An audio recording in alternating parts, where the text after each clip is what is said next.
El Mundo Deportivo, amb el patrocini de Caixa Penedès, presenta...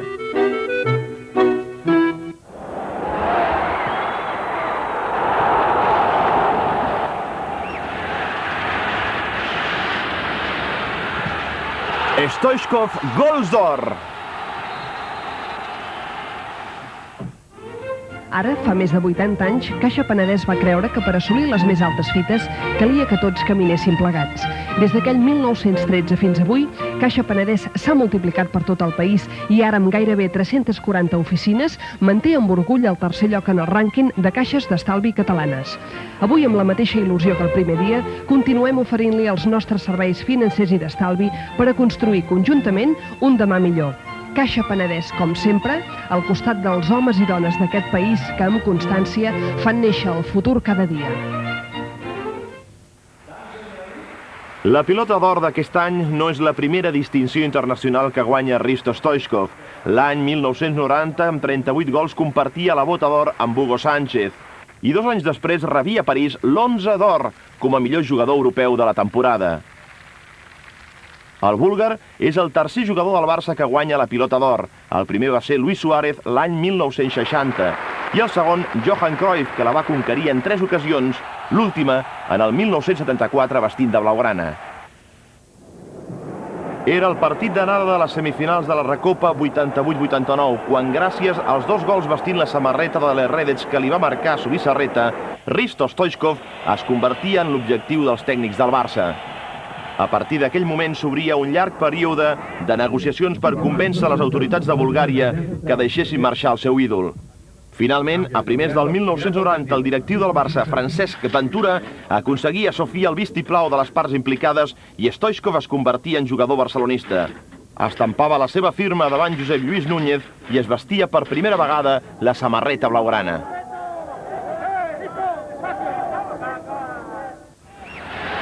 El debut de Stoichkov va ser immillorable. Marcava el seu primer gol a la Lliga i el Barça guanyava els 2 punts en la seva visita a Sarrià. A partir d'aquí començava una autèntica allau de gols.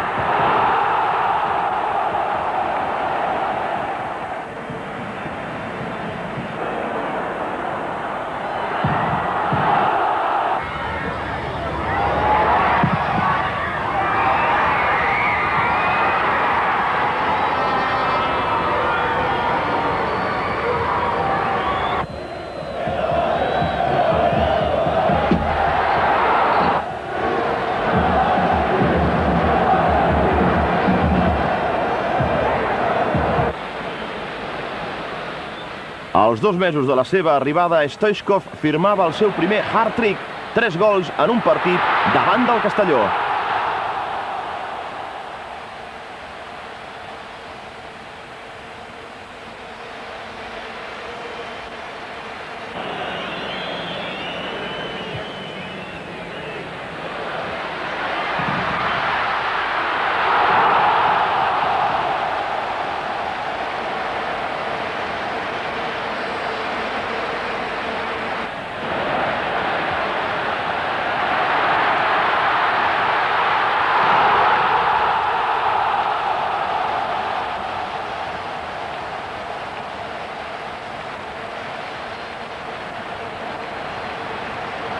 Tot anava de meravella fins que en el partit de la Supercopa contra el Madrid, Stoichkov perdia els nervis i trepitjava l'àrbitre Urizar Azpitarte. El búlgar patiria 2 mesos de sanció.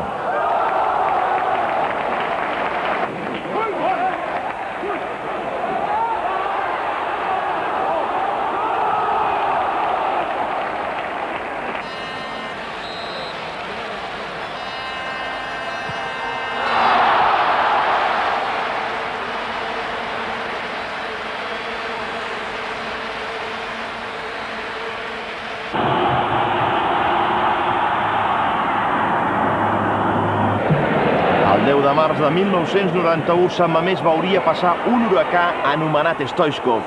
4 gols van dur la firma del búlgar a la catedral.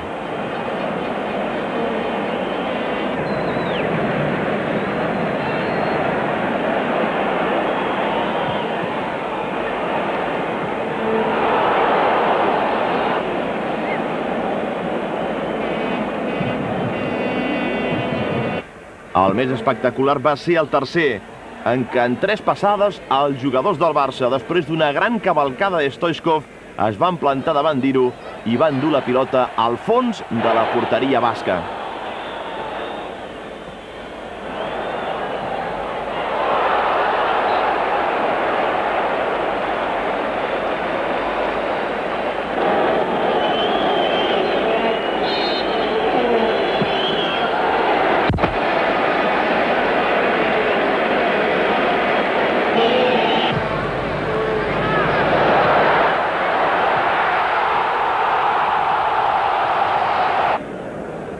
L'últim gol en aquella lliga, el 14è, Stoichkov el marcaria al camp del Burgos. Setmanes després, i a 5 jornades pel final, el Barça es proclamaria campió. La primera gran nit europea la va viure Stoichkov contra un clàssic, la Juventus de Turí, a qui li va fer 2 gols. El segon, de bandera.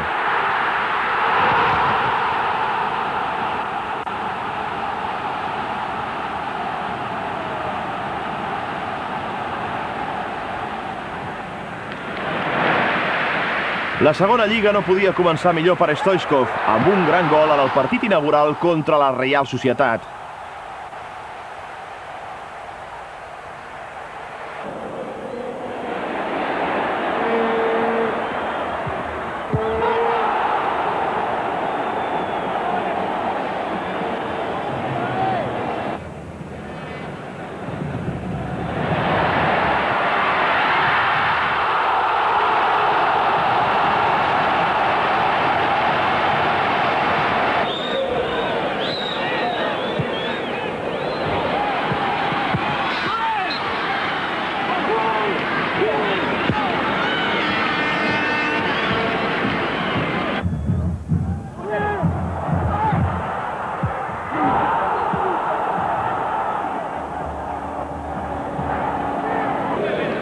En els derbis contra l'Espanyol, Stoichkov sempre ha mostrat el seu olfacte golejador.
El 15 d'abril del 92, amb aquest gol contra el Benfica, Risto conduïa el Barça cap a la final de la Copa d'Europa.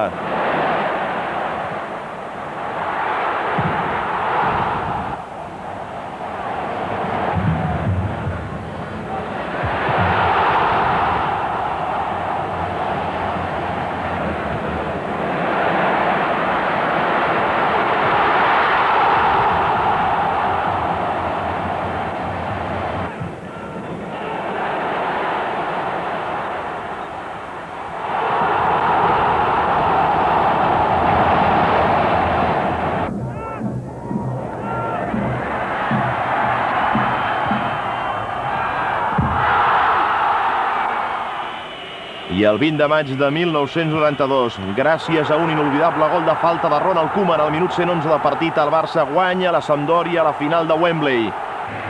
i Hristo Stoichkov es converteix en el primer futbolista búlgar en guanyar la Copa d'Europa.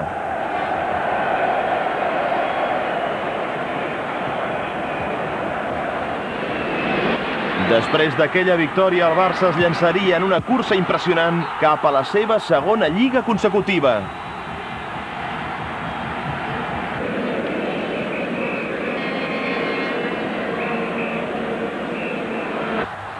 I el 7 de juny, en una última jornada inenarrable i amb 2 gols de Stoichkov, els blaugrana derrotaven l'Atlètic de Bilbao i, aprofitant-se de la sorprenent derrota del Madrid a Tenerife, aconseguien un doblet històric, Lliga i Copa d'Europa.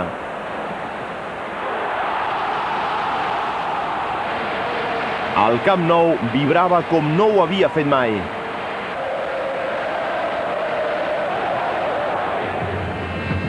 La temporada 92-93 començava amb un apassionant Barça-Real Madrid, resol amb aquest gol de Stoichkov en l'últim minut.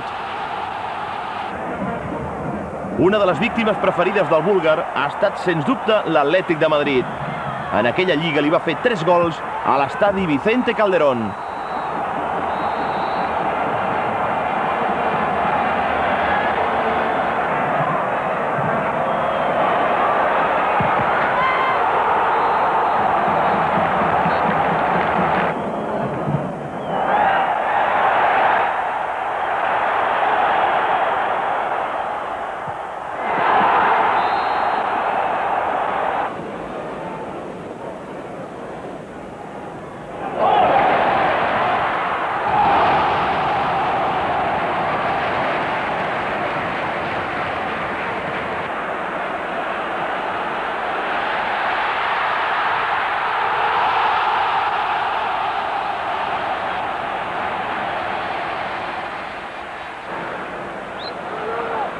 L'equip que també ha patit la fúria dels gols de Stoichkov ha estat el València.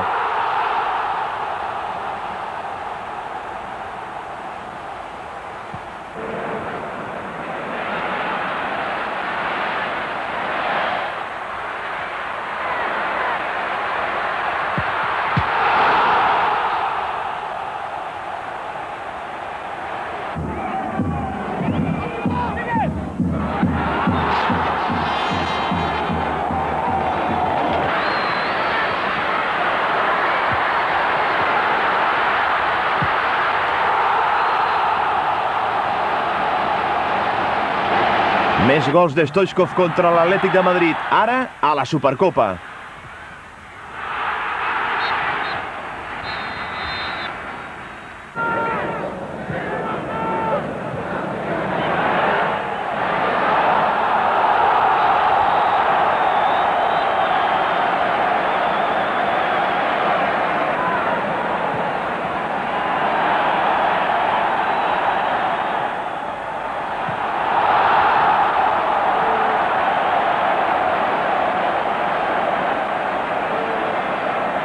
Stoichkov abandonaria la concentració de la selecció búlgara per fer-li aquest gol a l'Espanyol.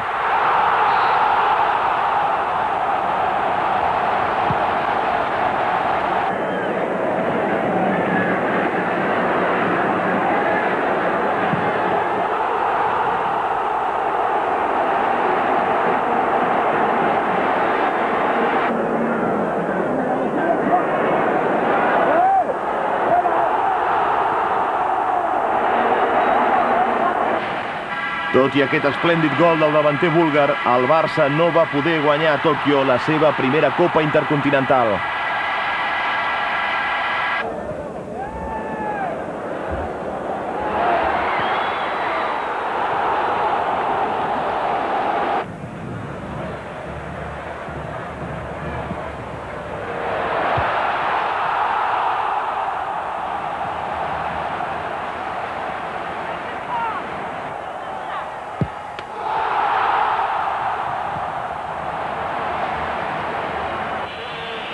Aquest gol de falta de Stoichkov faria guanyar al Barça la primera Supercopa d'Europa.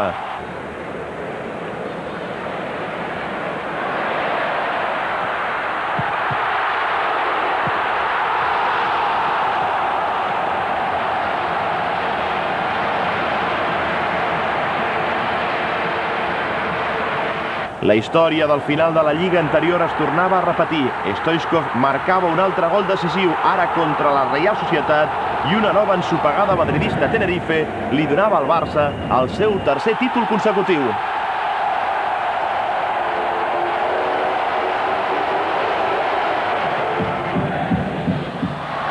En la temporada 93-94, Stoichkov i el Barça van tornar a córrer cap a l'èxit.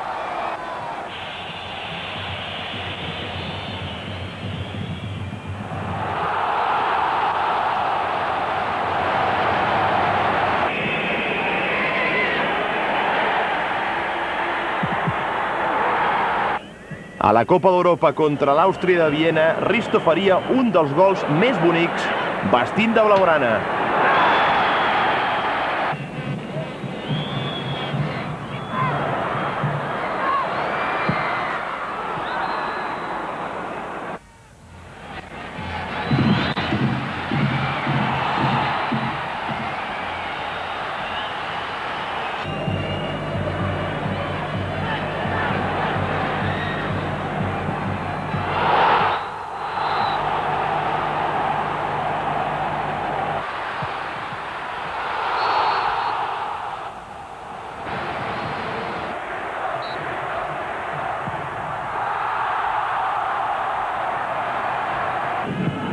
En els moments cabdals de la temporada, Stoichkov va ser una altra vegada un jugador determinant.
El 27 d'abril, 2 gols del búlgar contra el Porto classificaven el Barça per disputar una nova final de la Copa d'Europa, que un mes després perdria Atenes contra el Milà.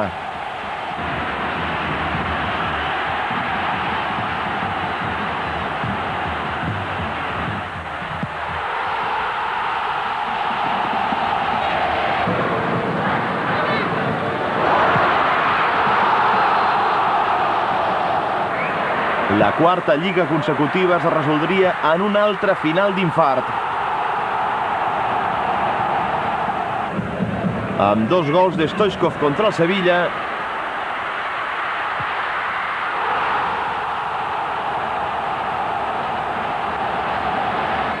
i amb el penal fallat per Jukic en l'últim minut del Deportivo Valencia Riazor. ¡Venga, Valencia! ¡Listo, listo! ¡Valencia! ¡Venga! ¡Bien, Edo! ¡Difícil! Aquesta temporada no podia començar d'una altra manera, amb gols decisius de Stoichkov que van permetre al Barça guanyar la Supercopa Espanyola davant del Saragossa.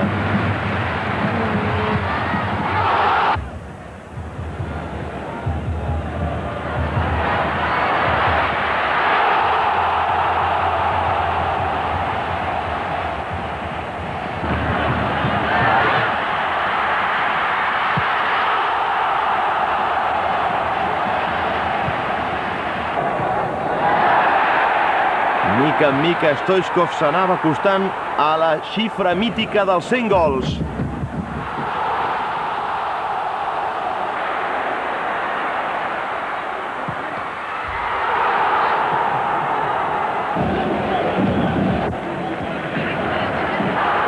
Gol centenari que arribava en el moment més emotiu contra l'històric Manchester United en la Copa d'Europa i al Camp Nou.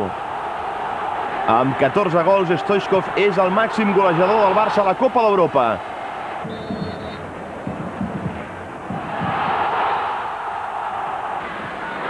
I el seu últim gol, abans de la pilota d'or, el va fer Stoichkov enmig de la boira a Vigo. Va ser el gol 104, el gol d'un futbolista d'or.